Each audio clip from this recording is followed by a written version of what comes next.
Καλώς ήρθατε, παιδιά, στο Εργαστήριο Φυσικών Επιστημών, Τεχνολογίας και Περιβάλλοντος του Πανεπιστημίου Αθηνών.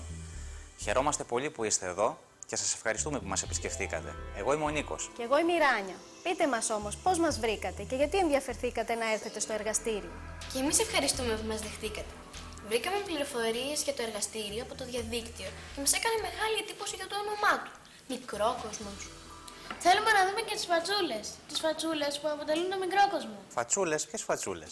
Να, αυτές που βλέπουμε στις εικόνες εδώ. Από τέτοιες φατσούλες δεν αποτελεί το μικρόκοσμος. Μερικές φατσούλες έχουν και χρώματα. Να, σαν αυτήν εδώ. Μήπως για να μας δείξουν τη θερμοκρασία των σωμάτων έχουν χρώμα. Καμία σχέση, όπως λέτε και εσείς στις παρέες σας. Ο μικρόκοσμος αποτελείται από σωματίδια που δεν έχουν ανθρώπινα χαρακτηριστικά. Ούτε η θερμοκρασία των σωμάτων αλλάζει με το χρώμα τους. Μπορούμε να δούμε τα σωματίδια του μικρόκοσμου. Όχι στην πραγματικότητα. Τα σωματίδια θα τα γνωρίσουμε με τις προσομοιώσεις του ηλεκτρονικού υπολογιστή. Μπορούμε μάλιστα να μελετήσουμε μερικά φαινόμενα του φυσικού μας κόσμου και να προσπαθήσουμε να τα εξηγήσουμε με αυτόν τον μικρόκοσμο. Ωραία, θα θέλαμε να κάνουμε όμως και πειράματα. Θα κάνουμε. Μάλιστα θα ακολουθήσουμε τη μέθοδο της επιστήμης, την επιστημονική μέθοδο. Την ίδια μέθοδο που χρησιμοποιείται και στο δημοτικό σχολείο, στο μάθημα των φυσικών, όπου ερευνάτε και ανακαλύπτετε τα φυσικά φαινόμενα. Την ξέρουμε αυτή τη μέθοδο. Πρώτα παρατηρούμε και ενδιαφερόμαστε. Μετά συζητάμε και υποθέτουμε. Κάνουμε πειράματα. Καταλήγουμε σε συμπεράσματα. Και στο τέλος τα ερμηνεύουμε και τα εφαρμόζουμε. Πολύ σωστά. Το διαφορετικό που θα κάνουμε συμπληρωματικά εδώ είναι ότι θα ξεκινήσουμε αυτή τη μελέτη με τη γνωριμία μας με τα μικροσκοπικά σωματίδια, από τα οποία, όπως έχουν ανακαλύψει οι φυσικοί επιστήμονες, αποτελεί το φυσικός μας κόσμος. Ό,τι δηλαδή βλέπουμε γύρω μας, ακόμα και εμείς οι ίδιοι. Αυτά τα μικροσκοπικά σωματίδια ονομάζουμε μικρόκοσμο. Ακριβώς, μόνο που επειδή αυτά τα σωματίδια είναι μικροσκοπικά, είναι αόρατα σε εμάς. Θα τα βλέπαμε εάν ήταν δυνατό να μικρύνουμε 1 δισεκατομμύριο φορές περίπου. Ωραία θα ήταν. Γίνεται όμως αυτό το εργαστήριο. Όχι βέβαια, ούτε σε αυτό το εργαστήριο, ούτε πουθενά αλλού. Επειδή όμως είναι αδύνατο, θα προσπαθήσουμε να δούμε αυτό το μικρόκοσμο με τη βοήθεια του ηλεκτρονικού υπολογιστή. Η Ράνια θα σας δείξει μία προσομοίωση, μία δηλαδή αναπαράσταση του μικροκόσμου που έχουμε φτιάξει εδώ στο Εργαστήριο Φυσικών Επιστημών και συγχρόνως θα προσπαθεί να σας εξηγεί αυτά που θα βλέπετε. Εδώ στην οθόνη βλέπουμε την προσομοίωση του μικρόκοσμου. Τα πιο μικρά σωματίδια του μικρόκοσμου είναι τα quarks και τα ηλεκτρόνια. Μερικά από τα quarks, καθώς κινούνται διαρκώς, σχηματίζουν ανατρία, πρωτόνια και νετρόνια. Τα πρωτόνια και τα νετρόνια σχηματίζουν με τη σειρά τους τους πυρήνες. Οι πυρήνες συγκεντρώνουν γύρω τους ηλεκτρόνια, που και αυτά κινούνται διαρκώς, χωρίς να ακολουθούν τροχές και σχηματίζουν τα άτομα. Υπάρχουν 114 διαφορετικά άτομα στο μικρόκοσμο, ανάλογα με τον αριθμό των πρωτονίων και ηλεκτρονίων του. Πάρα πολλά από τα άτομα παραμένουν μοναχικά. Συνήθως όμως, 2 ή περισσότερα άτομα, όμοια ή ανόμοια μεταξύ τους, σχηματίζουν μόρια. Και τα μοναχικά άτομα και τα μόρια κινούνται διαρκώς. Παρόλο που και τα μοναχικά άτομα και τα μόρια κινούνται διαρκώς, σχηματίζουν μεταξύ τους ομάδες, τα στερεά, τα υγρά και τα αέρια σώματα. Μοναχικά άτομα ή μόρια που κινούνται διαρκώς και τυχαία προς όλες τις κατευθύνσεις και πολύ κοντά το ένα στο άλλο, σχηματίζουν τα στερεά σώματα. Παρόλες τις κινήσεις τους όμως, τα μοναχικά άτομα ή τα μόρια που σχηματίζουν τα στερεά σώματα δεν πλησιάζουν ούτε απομακρύνονται πολύ μεταξύ τους και δεν αλλάζουν θέσεις μεταξύ τους, δεν μετακινούνται.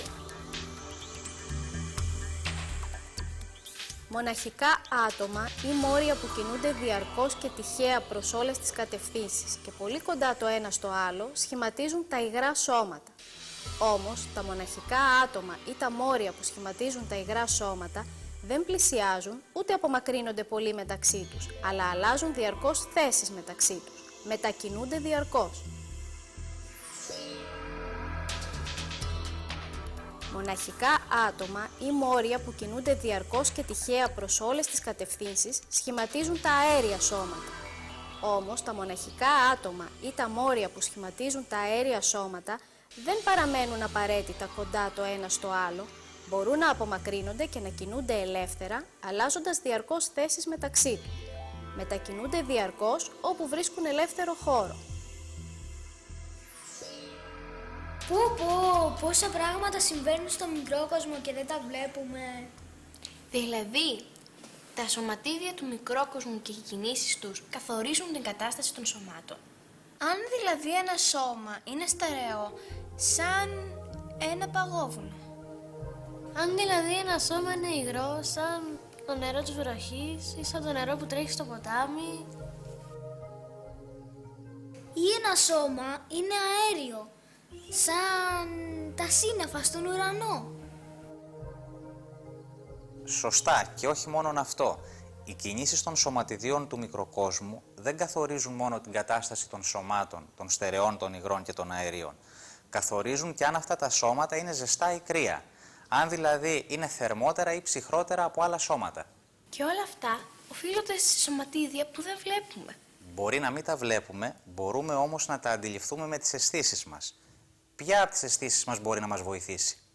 Η όρασή μας, αφού τα βλέπουμε στον υπολογιστή. Αυτά που βλέπουμε στον υπολογιστή δεν είναι πραγματικά σωματίδια, αλλά μια αναπαράστασή τους.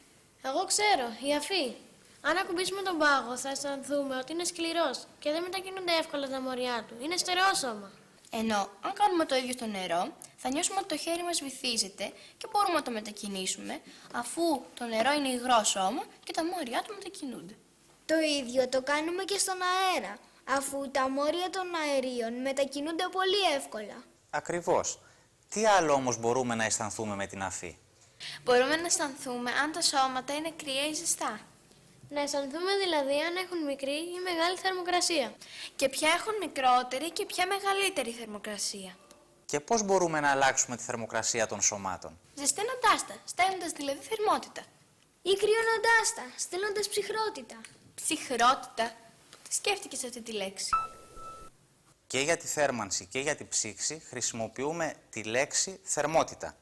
Θερμαίνουμε τα σώματα προσφέροντάς τους θερμική ενέργεια, ενώ τα ψύχουμε τα σώματα αφαιρώντας τους θερμική ενέργεια.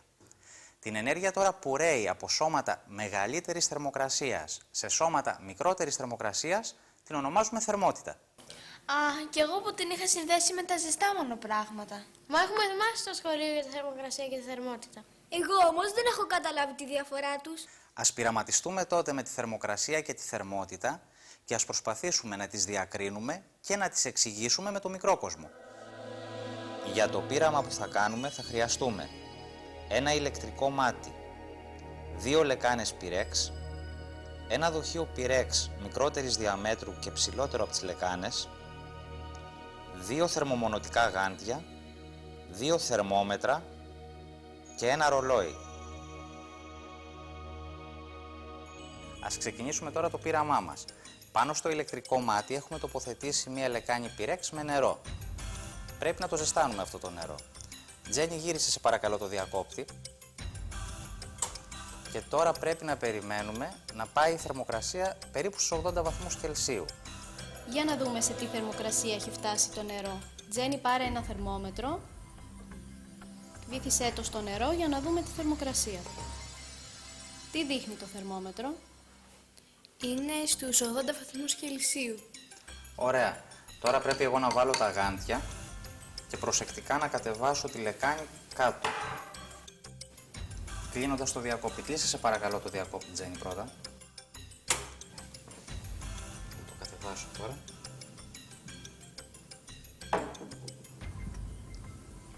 Σε αυτή τη θέση τώρα, αρετή, βάλε το μικρό δοχείο στη μέση της λεκάνης. Προσεκτικά. Τώρα θα χρησιμοποιήσουμε τα θερμόμετρα για να μετρήσουμε τη θερμοκρασία του νερού.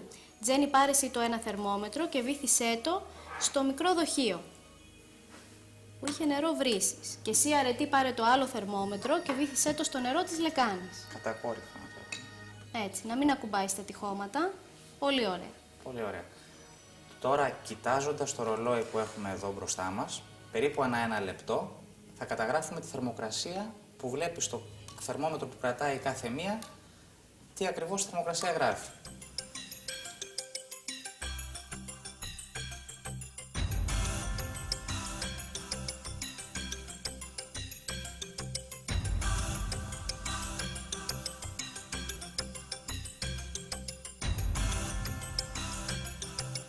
Η θερμοκρασία του νερού της λεκάνης ελαττώνεται. Και η θερμοκρασία του νερού του δοχείου αυξάνεται. Σιγά σιγά οι θερμοκρασίες γίνονται ίσες. Πολύ ωραία. Τώρα βγάλτε τα θερμόμετρα, τοποθετήστε τα κάτω, για να βάλω εγώ το γάντι και να βγάλω το δοχείο μέσα από τη μικρή λεκάνη και να το βάλω μέσα στην μεγάλη λεκάνη, η οποία περιέχει νερό από τη βρύση. Τώρα θα πρέπει να ξαναπάρετε τα θερμόμετρα, ένα η κάθε μία, όπως και πριν, και να βυθίσετε η μία στο μικρό δοχείο, η Τζέννη στο μικρό δοχείο και η αρετή στη λεκάνη. Και πάλι θα καταγράψετε τις θερμοκρασίες που θα βλέπετε στα δύο θερμόμετρα, ώστε να δούμε τι θα γίνει με την πάροδο του χρόνου.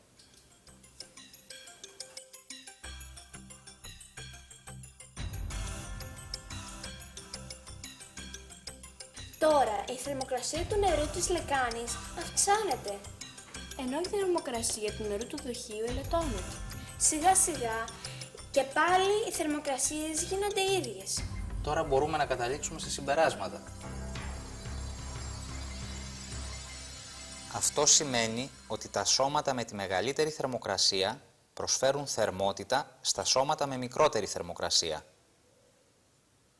Αυτό σημαίνει επίσης ότι τα σώματα με τη μικρότερη θερμοκρασία απορροφούν θερμότητα από τα σώματα με μεγαλύτερη θερμοκρασία. Ας επανέλθουμε στο μικρόκοσμο για να δούμε τι συμβαίνει στο εσωτερικό των σωμάτων. Ας το δούμε στις προσομοιώσεις που έχουμε ετοιμάσει. Παρατηρήστε τις κινήσεις των μορίων ενός στερεού σώματος όταν αυτό θερμαίνεται και ανεβαίνει η θερμοκρασία του. Οι κινήσεις τους αυξάνουν. Τώρα παρατηρήστε τις κινήσεις των μορίων ενός υγρού σώματος όταν αυτό θερμαίνεται και ανεβαίνει η θερμοκρασία του. Οι κινήσεις τους αυξάνουν. Και τώρα παρατηρήστε τις κινήσεις των μορίων ενός αερίου σώματος όταν αυτό θερμαίνεται και ανεβαίνει η θερμοκρασία του. Οι κινήσεις τους αυξάνουν. Όταν δηλαδή θερμαίνεται ένα σώμα, είτε είναι στερεό, είτε υγρό, είτε αέριο, αυξάνονται οι συνεχείς και τυχαίες κινήσεις των μορίων του. Κι εγώ που νόμιζα ότι η θερμοκρασία των σωμάτων οφείλεται στο χρώμα των μορίων τους. Φυσικά όχι. Η θερμοκρασία των σωμάτων καθορίζεται από τις κινήσεις των σωματιδίων του μικροκόσμου τους. Ας επανέλθουμε τώρα στο μακρόκοσμο και στα σώματα γύρω μας. Αυτά που παρατηρήσαμε στο πείραμα και τα συμπεράσματα στα οποία καταλήξαμε ισχύουν για όλα τα θερμά και ψυχρά σώματα. Ακριβώς, αρκεί να παρατηρήσετε τα φαινόμενα γύρω σας. Εγώ πάντως μπορώ τώρα να εξηγήσω πώς λειτουργεί το κλιματιστικό στο σπίτι μας. Το κλιματιστικό μεταφέρει θερμότητα στον αέρα γύρω του και ανεβάζει τη θερμοκρασία του. Ο θερμός αέρας στη συνέχεια μεταφέρει τη θερμότητα στα παγωμένα μου δάχτυλα και ανεβάζει τη θερμοκρασία τους. Τα ζεσταίνει. Σωστά. Αυτή είναι μια καλή εφαρμογή των συμπερασμάτων μας. Και εγώ τώρα κατάλαβα πώς λειτουργεί ο ηλιακός θερμοσύφωνας. Ο ήλιος ακτινοβολεί θερμότητα και το νερό του ηλιακού θερμοσύφωνα θερμαίνεται. Ανεβαίνει δηλαδή η θερμοκρασία του. Όταν το ζεστό νερό κυκλοφορήσει στους σωλήνες του σπιτιού μας και μεταφερθεί στην μπανιέρα μας, ζεσταίνει και εμάς. Και εγώ τώρα μπορώ να εξηγήσω το φαινόμενο που βρήκαμε με τυράνια στον υπολογιστή. Το θαλάσσιο ρεύμα του κόλπου του Μεξικού. Στο Μεξικό συνήθως υπάρχει μεγαλύτερη ηλιοφάνεια και το νερό της θάλασσας, απορροφώντας ενέργεια από τον ήλιο, θερμαίνεται σε υψηλότερες θερμοκρασίες από άλλες περιοχές. Το θερμό αυτό νερό ρέει βορειοανατολικά προς την Ευρώπη, όπου η θερμοκρασία της θάλασσας είναι χαμηλότερη. Αυτό έχει ως συνέπεια να μεταφέρεται θερμότητα προς αυτές τις περιοχές και το κλίμα να είναι υπιότερο. Μπράβο σας! Εξηγήσατε τόσα φαινόμενα της καθημερινής ζωής μας και της τεχνολογίας. Περιμένουμε τώρα την επόμενη επίσκεψή σας στο εργαστήριο για να ανακαλύψουμε και άλλα μυστικά που κρύβει ο μικρόκοσμος.